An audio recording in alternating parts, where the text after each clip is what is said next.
e depois o versículo 26. A palavra do Senhor nos diz assim, nesse texto: todo aquele, pois, que ouve estas minhas palavras e as pratica, será comparado a um homem prudente que edificou a sua casa sobre a rocha. Versículo 26. Mas todo aquele que ouve estas minhas palavras e não as pratica será comparado a um homem insensato que edificou a sua casa sobre a areia. Amém? Amém. Pai de poder e glória, eu te louvo e exalto o teu nome. Peço ao Senhor nesse instante a tua presença aqui, Deus. Queremos, Pai, neste momento, compreender o que tu queres falar conosco. Por isso, Pai, em nome de Jesus, eu oro e peço a tua bênção sobre toda a tua igreja nesta noite, em nome de Jesus Cristo. Amém e amém. Louvado seja Deus. Irmãos, podem sentar-se. Graças a Deus. Nós queremos cumprimentar a todos com a paz do Senhor Jesus Cristo. Amém, irmãos? Graças a Deus por mais essa noite, por poder estar aqui junto com a igreja, Jardim ABC. E nesta campanha que já tem aí, eu acho que uns 4 anos, né, pastor? E todos os anos é feito aí a campanha das 12 noites de clamor. Louvado seja Deus. Irmãos, nós queremos, sem muita perda de tempo, fazer uma pequena introdução sobre o texto que nós lemos. Aqui no texto, Jesus está falando sobre 2 homens. E diz que esses 2 homens constroem uma casa. Mas tinha apenas uma única diferença entre a construção desses 2 homens. O primeiro deles constrói a casa sobre a pedra ou sobre a rocha. E o segundo homem aqui desta história constrói a sua casa sobre a areia. A diferença parece pequena, mas agora esta diferença torna-se muito maior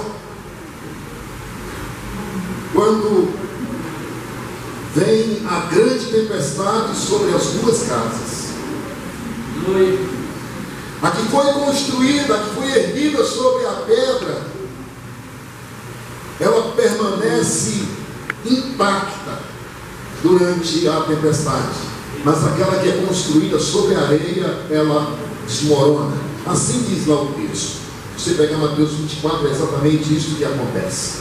Exatamente assim que lá está escrito. Bem, quando nós então falamos em casa, a primeira coisa que vem à nossa mente é família. Casas são construídas para morar em famílias. Basicamente é isso. Ninguém constrói casa para habitar rato, barata, gato, não. Casas são feitas para a família. É isso que eu quero que tu entenda com esse texto aqui. Talvez ele não esteja diretamente falando sobre filhos, sobre esposa, sobre marido, mas eu quero que tu entenda que esta casa tinha como objetivo nela morar famílias.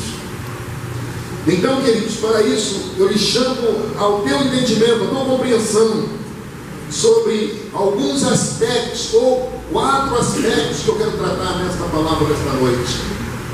E esses 4 aspectos eu quero chamar de colunas, ou 4 colunas que sustentarão esta casa ou esta família. E a primeira coluna que eu quero tratar nesta noite, neste momento com você, é a fé. É sobre isso que eu quero falar com você agora.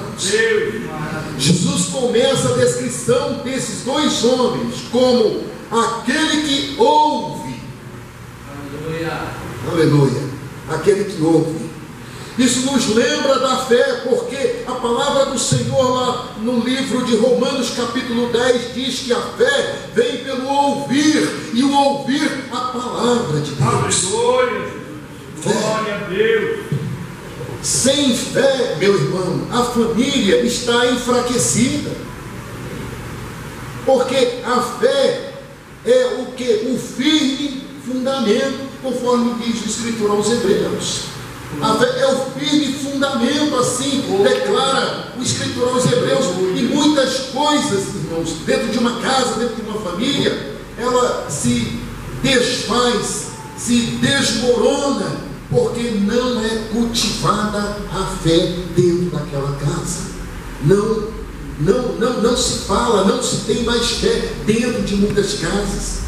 Então, quando vem a tempestade, quando chega a tempestade, a casa não resiste, ela desmorona, ela como é que eu poderia dizer, ela desfalece.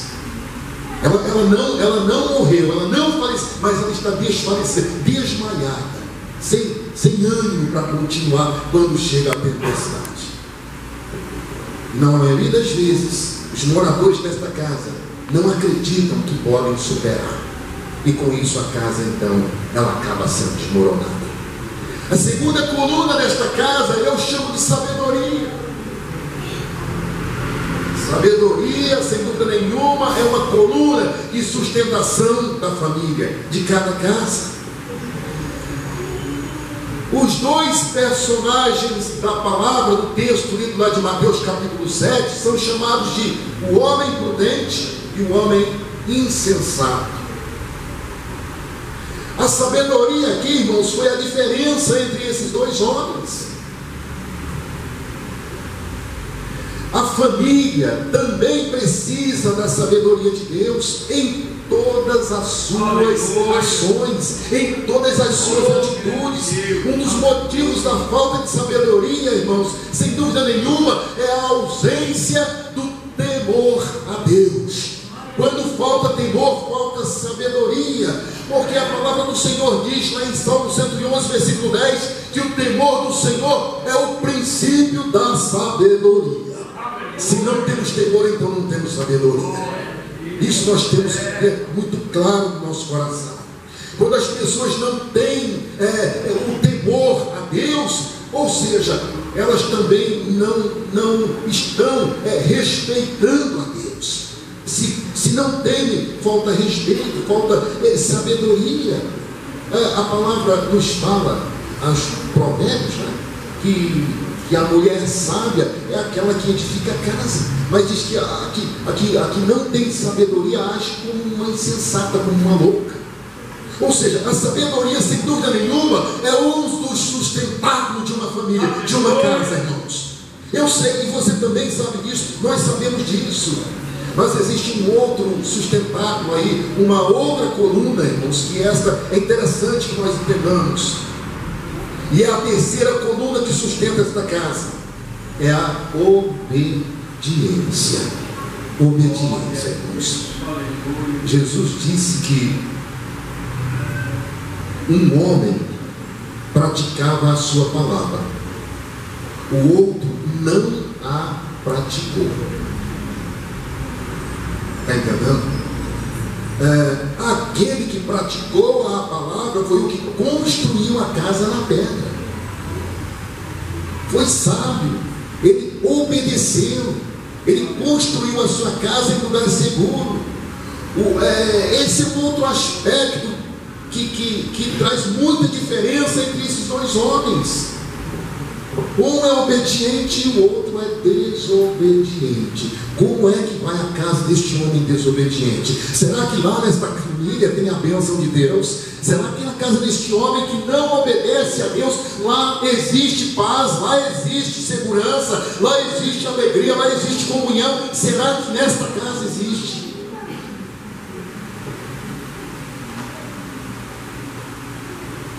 Não adianta, irmãos, a família ser apenas religiosa. Não, de modo nenhum. A família não pode ser somente religiosa. Ela precisa viver a paixão, a obediência, a fé em Cristo. Só religiosidade não basta, não adianta. Não, isso não funciona. A família, para ir bem, ela precisa viver a obediência em Cristo em todos os tempos, em todos os momentos. O escritor Tiago, a palavra diz lá em Tiago capítulo 1, a partir do versículo 2, o seguinte: olha só, sejam praticantes da palavra e não apenas ouvintes. Ó, irmão, ouvir é muito fácil. Basta tu ligar lá um rádio, uma televisão, seja lá o que for, você vai ouvir muitas coisas, mas não basta só ouvir. Nós temos que ouvir, mas também temos que praticar. É o que já está falando. Seja ouvinte, mas seja praticante da palavra. Jesus disse, irmãos, que quando nós ouvimos e damos crédito à palavra, então assim Ele de fato está presente em nós. Aquele que ouve, ainda Tiago dizendo, a palavra, mas não põe em prática, é semelhante a um homem que olha a sua face no espelho e daqui a pouco, quando ele deixa de olhar, ele já esquece.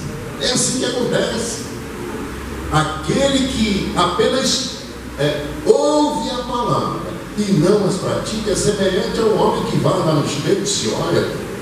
Eu me esqueci já como é que eu estou quando eu saí. Aliás, eu peguei uma blusa achando que estava frio quando eu saí de lá, São Bernardo estava chovendo em frio, e aqui esquentou, eu falei, tem que tirar, mas eu não lembro mais como é que eu estava. E aí Tiago fala que é assim, ó, o sujeito que só ouve, mas não os pratica, é semelhante a alguém que vai lá, olha a sua face no espelho, daqui a pouco não lembra mais como está.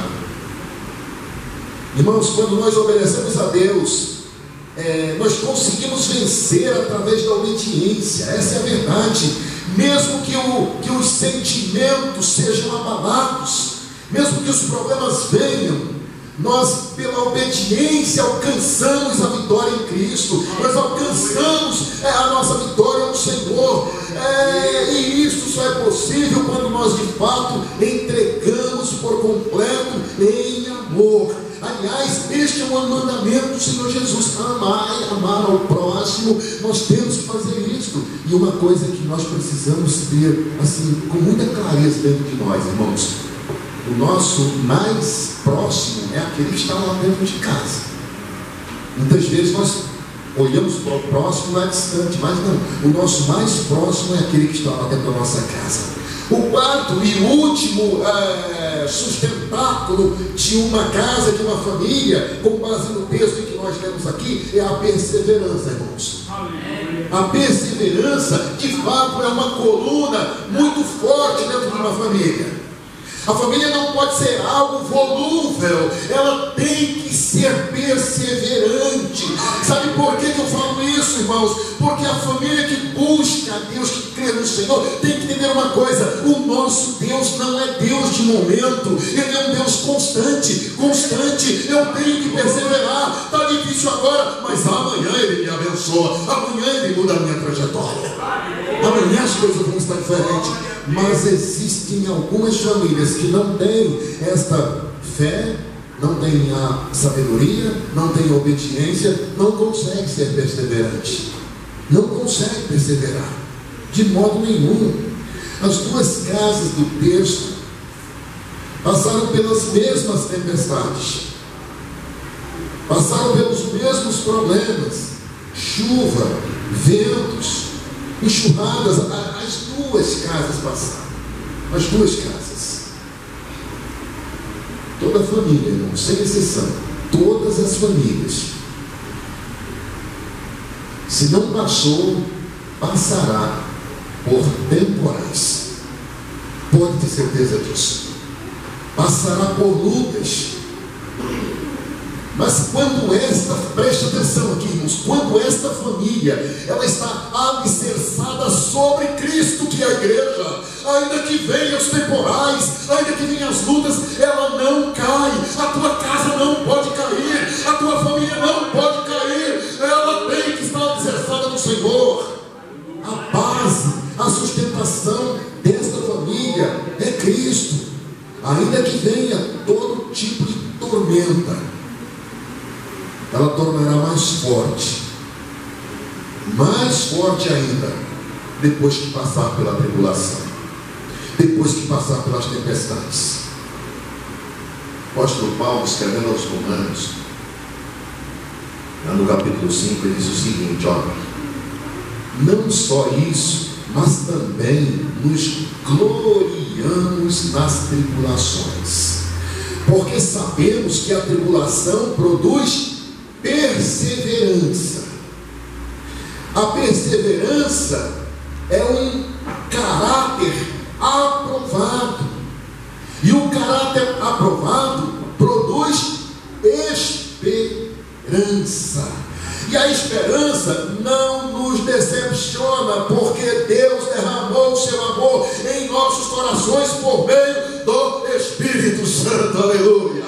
É essa convicção que eu tenho, que nós temos, que a minha casa, que a tua casa tem que ter. Por isso, irmãos, é preciso perseverar, é preciso suportar, é preciso resistir àquilo que for possível, porque de fato tudo passa, mas com amor no Senhor tudo há de ser suportado. Da mesma forma que durante um grande temporal você aguarda um tempo para sair lá fora, diante das tempestades que vêm sobre a tua casa, sobre a tua família, sobre a tua vida, sobre o teu filho, sobre a tua filha, sobre o teu pai, sobre a tua mãe. Espere um pouco, espere no Senhor. A luta vai passar, o temporal vai parar e tu pode sair lá fora, irmãos. É assim que nós temos que caminhar. Eu quero concluir aqui dizendo, irmãos, que a família precisa de alicerces firmes, que possa sustentar. E a base deste alicerce, como disse há pouco, é Jesus Cristo.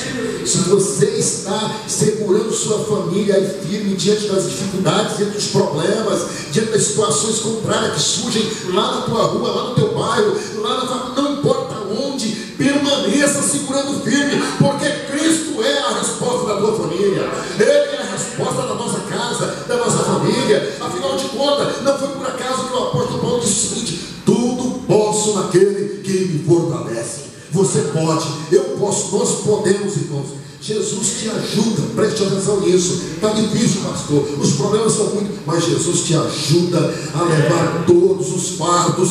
Não foi por acaso que ele disse em Mateus capítulo 11, versículo 28: venham a mim todos os que estáis cansados e sobrecarregados, e eu os darei descanso, eu os darei refúgio. É esta palavra do Senhor Jesus. Ainda termino aqui dizendo o seguinte: não deixe a sua casa cair, não deixe a sua casa desmoronar. O Senhor Jesus ama a tua casa. Quando eu falo casa, não é as paredes, é a tua família. Não deixa. Jesus ama ela, Jesus ama a tua casa, Ele ama a tua família, Ele ama teu filho e tua filha. Afinal de contas, aquele guarda um dia perguntou para o apóstolo: ei, mas peraí, o que nós vamos fazer agora? Aí ele falou assim: ei, creia, crer, ter fé, nós falamos de fé. Creia no Senhor Jesus e será salvo você e toda a tua casa. Casa. Louvado seja Deus. Então, queridos, nós concluímos aqui, lendo ainda esse texto na palavra do Senhor, a palavra do Senhor, que diz: